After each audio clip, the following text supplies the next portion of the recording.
Quyonxona Corporationdan gapiramiz. Bu firmamizning eng olibdi va eng zo'r bizneslarimizdan biri. Shunaqaga aylanib qoldi xudo xolasa. Oshcha mehnat talab qilmaydi. Oshcha non, suv, choy ber demaydi-ku, qarang.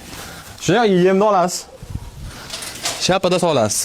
Suvni mo'ydishlarga berasiz. Tamom ketdi, 2-3 kunlab yo'qolib ketaverasiz. Bo'g'oz quyonlaringiz bo'ladigan bo'lsa, chislotani yozib qo'yasiz, bo'ldi. 20 kun bo'lgan payti agar sovuq bo'ladigan bo'lsa, joy issiq joyga olib borib tayyorlab qo'yasiz. 23 kun, 25 kun nari beri borganda sekin sizga bolalar beraveradi. Naryoqda bolalagan quyonlarimiz ham bor.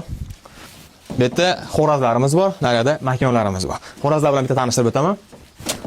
Bu bizi Romeo. Monikadan Romeoga o'tgan quyonimiz. Monika deb yursak, orada vaqtlar o'tib bu o'g'il bola bo'lib chiqdi, xo'raz ekan.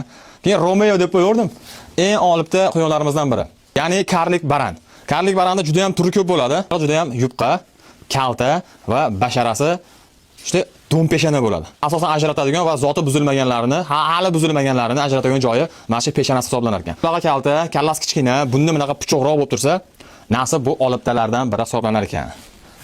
O'lik bozorda ham shuni internetga qo'yadigan bo'lsangiz, mashi va shunga o'xshagan, oti eslolmayapman. O'zi oppoq bo'lar ekan, ko'zini atroflariligina o'sma qo'ygandek qora rangli bo'lar ekan. Ashlar ham rosa olibta quyonlar hisoblanar ekan. Ko'p telegramlarda ko'rdim, qo'yilyapti, sotilib ketyapti.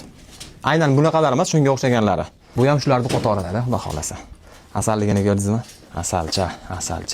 Quyonchilik bo'yicha polniy obzorda YouTube'ga joylab qo'ydim. Bemalol ko'rasiz. Yoqimli tomosha.